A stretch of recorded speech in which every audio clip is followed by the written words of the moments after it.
Boa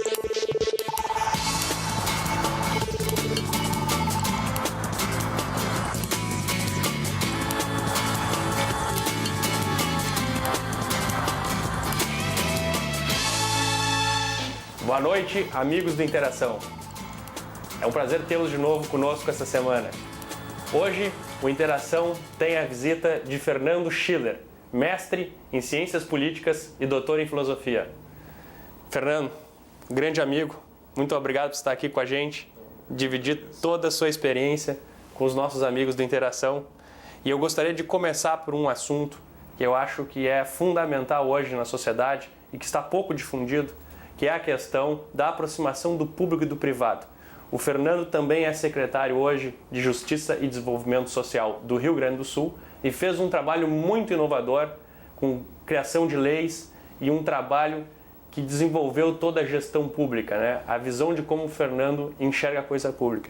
Fernando, por favor, explica um pouco para a gente esses trabalhos e o que nasceu de ações positivas e que ainda está por vir, aquilo que você acredita que a gente precisa reformar, nos modernizar entre sociedade e gestão pública. Olha, primeiro, obrigado pelo convite, Gustavo, por estar no programa. Realmente essa experiência no governo foi muito interessante. Eu vinha toda uma formação pessoal minha ligada à Escola Nacional de Administração Pública e às aulas na universidade, etc. E eu acredito muito na ideia da reforma do Estado. Ou seja, a sociedade cresceu. Hoje nós tínhamos 5.000 ONGs no Brasil, no início da década de 80, hoje a gente vai para quase 400.000 ONGs, ou seja, a sociedade se organizou, entidades civis, privadas, pega parceiros voluntários, pega toda essa gama de entidades, de empresas, Instituto Gerdau, Instituto Von Paaren, Instituto Renner, enfim, o setor privado e a sociedade se organizaram. Então é óbvio que as políticas públicas precisam contar com esses parceiros, não é? Aquela velha ideia do welfare state, do Estado do bem-estar social, onde o Estado supria todas as necessidades, o Estado produzia o bem-estar social, o Estado produzia políticas de igualdade. Essa é uma ideia ultrapassada. Primeiro porque o Estado não tem mais condições de fazer isso, o Estado não tem eficiência, não tem rapidez, inclusive para acompanhar as transformações na sociedade, né? As transformações sociais. Hoje você tem problemas sociais novos que emergem com tanta rapidez como o mercado. Fernando, mas aqui vai uma provocação.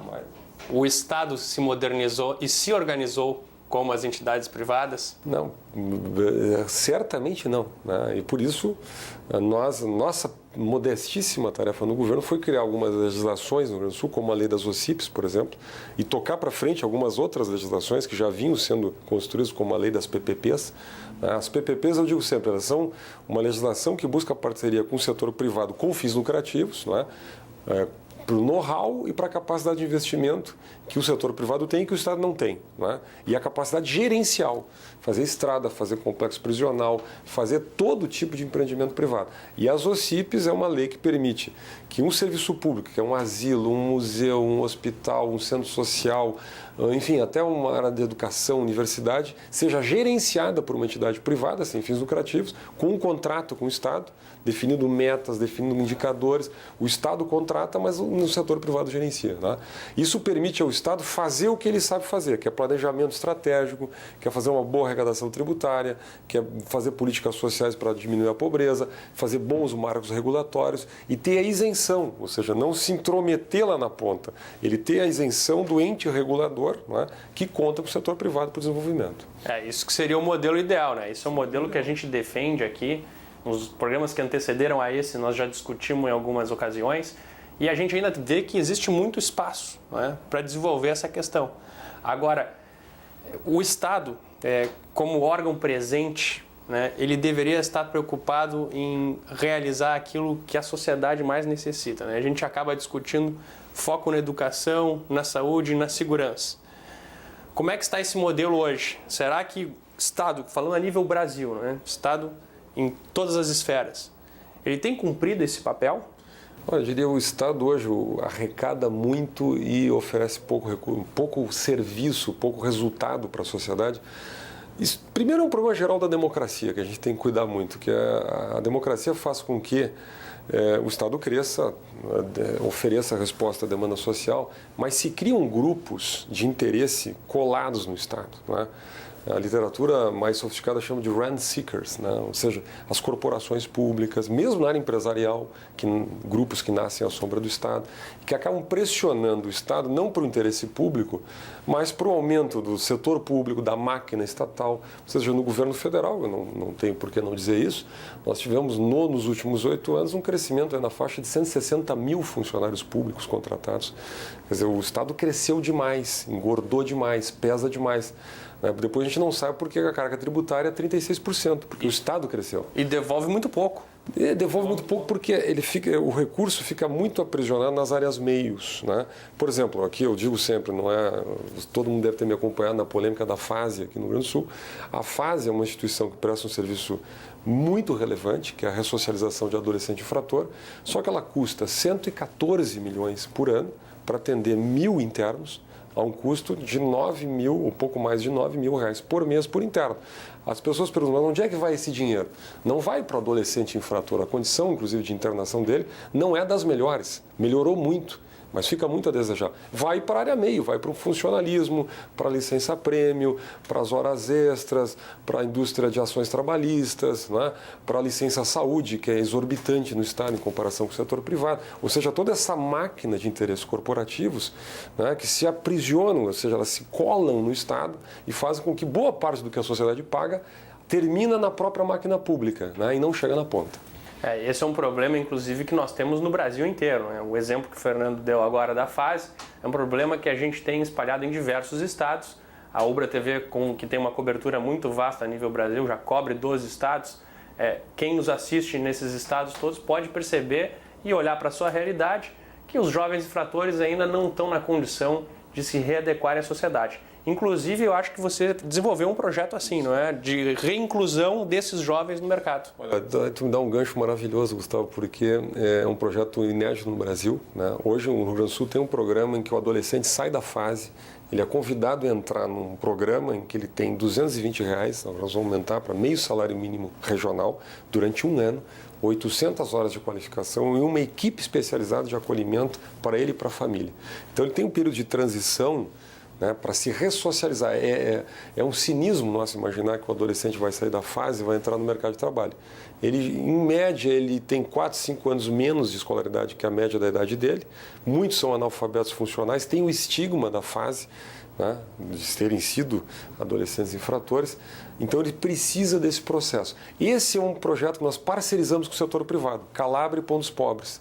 Né? O Estado contrata, cobra metas. Essas instituições são especializadas em acolher adolescentes, fazer a capacitação profissional, né? Então, o custo é muito reduzido. O custo de todo esse programa, para atender todos os adolescentes egressos, é na faixa de 6 milhões de reais. Isso dá menos de 5%, dá 5% do valor da fase total. Aí você tem Então, isso é um exemplo de como é possível fazer políticas que dão resultado, que caia a reincidência lá de 80% para 20%, né? Com um custo muito menor em parceria com o setor privado. Que bom, viu, Fernando? Porque o que a gente discute aqui no Interação justamente é como a gente ter ações positivas na sociedade em rede, né? E a gente vê que esse trabalho que vocês fazem acaba gerando toda essa positividade. Essas pessoas que são reincluídas no mercado, elas acabam entrando numa cadeia que se torna virtuosa, ela não encerra. O que a gente via anteriormente é que o pessoal que saía, não seja só da fase, seja do sistema prisional, digamos assim, ele acabava entrando num círculo que era um círculo vicioso para o lado negativo. Ele voltava para o sistema prisional em questão de 2, 3 meses. Olha, eu vou até mais longe. Eu acho que um dos melhores programas do Estado é a PPP para o Complexo Prisional de Canoas. Até não é diretamente na minha área, mas eu participei do processo, apoio o processo. Uma grande parceria do governo com a Prefeitura de Canoas, o governo é do PSDB, a Prefeitura de Canoas é do PT, não há nenhuma divergência, né? O prefeito Jair Jorge é o governador Ieda. Né? Uma PPP onde vai se construir um complexo para 3 mil apenados, né? Onde se ofereceu um incentivo fiscal para se instalar empresas, né, no entorno, onde se faz um projeto habitacional, né, para regularizar a situação fundiária das famílias e onde vai se instalar, na verdade, uma grande empresa, né, que vai gerar empregos, 3 mil vagas nos apenados, mas de centenas de empregos para a comunidade de Canoas, né, num dinamismo de compras, enfim. E eu tenho certeza, vai custar lá R$ 2.500 a vaga, O Estado não vai precisar fazer o concurso, criar toda aquela máquina, toda esta burocracia que eu descrevi antes, né? Ele vai contratar a vaga pelo preço de mercado e cobrar resultados, né? Por exemplo, zero de ociosidade, o preso tem que estudar e tem que trabalhar, né? Vai ser oferecido, ele vai receber recursos, ele vai gerar uma poupança para quando ele sair para a sociedade. Eu tenho certeza que nós vamos entrar num padrão internacional, vamos diminuir a reincidência, vamos gastar menos, criar menos sindicato, menos corporação, ter uma relação mais clara, a sociedade vai saber quanto é que custa. Hoje, se perguntar quanto é que custa um presídio, ninguém sabe. Quanto é que custa a administração do presídio. Mas isso acontece muito no governo com diversas coisas, né? Não é só com os presídios. Agora, se perguntar num sistema de PPP ou no sistema de OCIP, sabe quanto é que custa. Tem transparência total. Tem um contrato assinado, tem cláusulas, tem obrigações, tem metas a serem cumpridas. A sociedade sabe tanto quais são as metas e quanto é que custa o serviço. Muito bem. Agora eu queria puxar um pouco para o lado mais pessoal. O Fernando, ele é mestre em ciências políticas, então entende muito do assunto, e doutor em filosofia. Gostaria de saber como é que a filosofia influenciou toda essa tua entrada no setor político, e até porque, Fernando, dos políticos que eu conheço, te diria que é um dos mais capacitados. Então, como isso influenciou no meio e essa qualificação toda, até onde ela influencia ou até onde mesmo barra o teu desempenho ou avanço na política? Tem planos de continuar? Você vai voltar para o setor privado quando encerrar a sua participação no governo? Como é que vai para esse lado do Fernando como ser humano, né? Quais os objetivos do Fernando daqui para frente? Olha, Gustavo, a minha participação no governo, ela é uma participação, eu chamo muito técnica, muito profissional, né, baseado num convite que eu recebi com muito orgulho da governadora Ieda, né. Quando eu voltar, volto para as minhas atividades, né, sejam atividades acadêmicas, sejam atividades empresariais, né. E eu acho bom isso, eu acho bom para a sociedade que profissionais do mercado, que intelectuais da academia, que cidadãos, de uma maneira geral, né, façam um período de 4 anos ou mais, um pouco menos, em governos. Isso é uma grande experiência, refresca o sistema político. Eu acho que o sistema político não deve ser um sistema profissional de carreiras, né? A pessoa tem carreira de CC, secretário, deputado e assim por diante. Não, acho muito positivo. Profissionais da área médica, da área de saúde, da área de justiça, da área de cultura, da área de educação, né? Façam isso. Isso é muito comum em toda parte do mundo, na área de economia, nos Estados Unidos. Quer dizer, você traz do setor... Vamos pegar o Michael Bloomberg, né? Todo mundo conhece o dono da Bloomberg. Ele é prefeito de Nova York. Aos 59 anos de idade, ele tomou a decisão, né, de servir. Ninguém vai dizer que ele tem algum interesse, né, em ser prefeito de Nova York, a não ser servir a sua comunidade, né? Eu sou de uma geração que nos anos 80 entrou na política, no período aquele da redemocratização. Eu sempre me interessei muito pelas questões públicas, pela participação. Eu ainda me lembro da campanha das diretas, quando eu era muito jovem, né? E aquilo tudo foi um grande movimento que mudou o Brasil. E eu, de alguma maneira, eu fui estudar ciência política em função desse interesse, né? E depois estudar filosofia, né? E o mundo mudou, o muro de Berlim caiu, nós tivemos que arejar as nossas ideias, né? Eu digo sempre que nos anos 80 todo mundo era de esquerda no Brasil, né? Porque nós ficamos 20 anos, durante o regime militar, sem grandes discussões políticas no Brasil, né? Então a gente mudou, digamos assim, a minha gestão hoje é um pouco o resultado dessa mudança. Entendi. E o que é mais importante, eu acho, a gente dizer que você acabou de dar uma grande lição de democracia, que é essa lição da oxigenação que o sistema político necessita. O grande problema no Brasil é que a gente tem senadores, deputados, prefeitos que vão, voltam, encerram mandatos, começam de novo, estão sempre no poder, e vide que a gente vê aí denúncias, questões não esclarecidas, enfim, um processo todo que não consegue evoluir. A gente permanece no mesmo lugar sem ter aí ações que a gente consiga corrigir, né, e que tenha aí resultados que sejam mais factíveis. A gente vê o Brasil ainda muito engessado. Bom, eu vou chamar o próximo bloco, Fernando, vou te pedir licença agora, convidar os amigos que continuem conosco, e a gente ainda tem algumas surpresas que nós gostaríamos de provocar o Fernando Schiller, que hoje é secretário de Justiça e Desenvolvimento aqui do Rio Grande do Sul, e também é cientista político, né, e doutor em filosofia. Fiquem conosco, até daqui a pouco. Você está assistindo